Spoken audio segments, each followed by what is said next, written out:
Welcome back to the Takara MP Hangar. This is Mike. I'm coming at you with another video. So I'm talking about the weekend review news for the 14th of April and scouring the internets and the interwebs for news for you every week, Star Wars and Transformers, and anything else that's related. And a bit of a light week for Transformers, but a light week still has some big things going on. So we've got some pictures of Gigapower's Grimlock, and so Gigapower's Grimlock, I think he looks pretty cool. You know, people are talking about the colors and all that. These are test shots. These are not painted shots. You see him next to someone that's painted, he's going to look like the one that's painted next to him, and it's going to look amazing. I have one Gigapower figure. I'm not going for a full set of Gigapower, but I am holding out for the Grimlock. I think that's going to be my Grimlock, but we'll see. I want to see some painted pictures of it and some more stuff, but I think they've got, for the size and the heft, the price is right for these guys too. They're also making a throne. Now, I think the throne is sold separately. It's not for me though. I don't know where this throne would have been in the lore of Transformers, but it's cool. I mean, I like the props that interact with Masterpiece figures. It's great, but not for me. Actually would love to see it painted. I probably will love it when it's painted. Next thing I want to talk about is this Star Convoy. It's based on the Power of the Primes Leader Class, which is on the old scale of Leader Class, when Leader Class was almost the size of a Masterpiece figure. So they're bringing back the old scale to do this Star Convoy, and I like that figure. I like that Prime to be, you know, Prime that was out for $40 at retail, but this thing's gonna cost like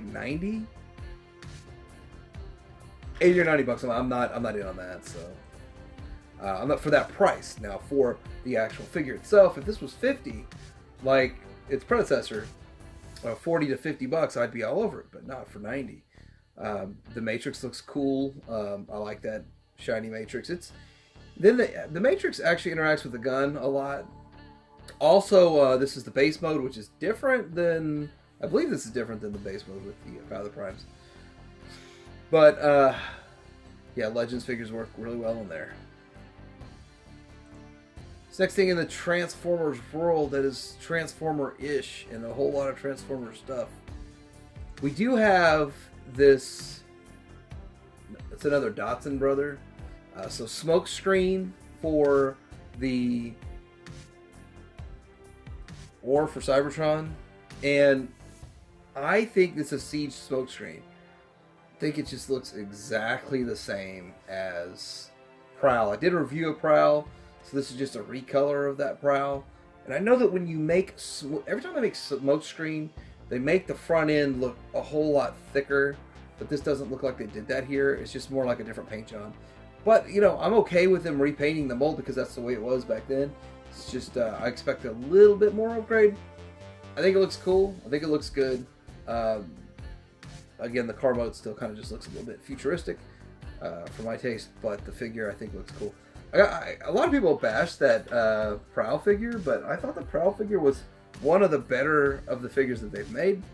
So, I mean, that's just my opinion. That's how I see it. Next thing I want to talk about in the Transformers world this week. So, there's this Sideshow Collectibles statue of Soundwave. And this statue looks good. Now I don't know the price on it, but these statues usually go for ridiculous amounts of money, like $1,500 or something. So I have no idea how much it's going to cost. So I'm not quoting a price. I'm not quoting that price. But it's 9.5 inches tall. I went and measured my MP13. It's 8.5 inches tall. I think that you could build your Masterpiece display around this. Maybe I've been looking at statues all wrong because this thing looks amazing. Because I'm not in the statue game, but I did look at one of my friend's statues with Masters of the Universe, and you know that thing just brought to life something you can't do with just a regular toy. So, and here it is with this. Like, you can't bring this to life with a regular toy. Even the MMCs look great. So I'm guessing, gauging on this is about the size of the MMC figure with this rumble here. But looks really cool. From the back, I mean, that's another thing, is you can't clean up anything this well from the back and the sides as well you can with the statue. So that's why and then the paint job, it just looks like it literally walked off the screen. That's just amazing. But you also have swappable parts with this hand over here. You can either have the hand holding a gun, or you can have the arm that's like a high voltage cannon. Swap out there.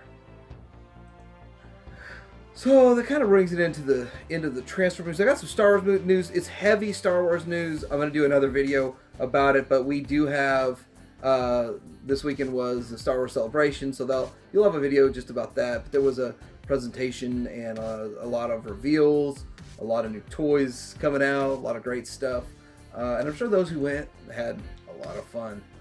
And also, there's a new game coming out, which is not going to be so much an online game. It's a single player experience, which I enjoyed that. I enjoyed the Star Wars Force Unleashed, and then not so much the Force Unleashed 2. The Force Unleashed itself was an outstanding game, and I'm hoping Fallen Order follows right along those lines, and I'd be looking forward to something like that.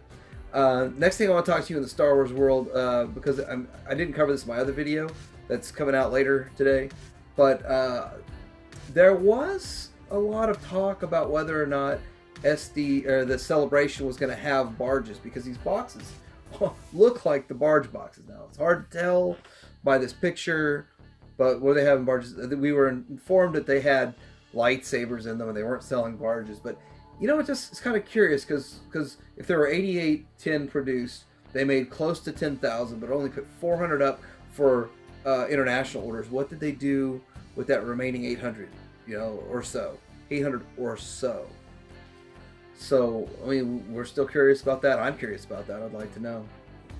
Last bit of news I want to talk about is there was a video that Retro Blasting made talking about a barge, and he had got a barge for an international buyer and was going to try to forward it to him, because his forwarding company no longer is able to ship a box that big, and the box got bigger over time, whatever.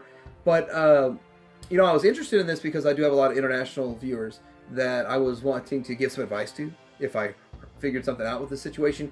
And then oddly enough, like the next day, Michael puts out another video talking about another YouTuber by the name of Denobi2. And I've never heard of this Denobi2 guy, and I've been kind of a fan of Retro Blasting for a long time.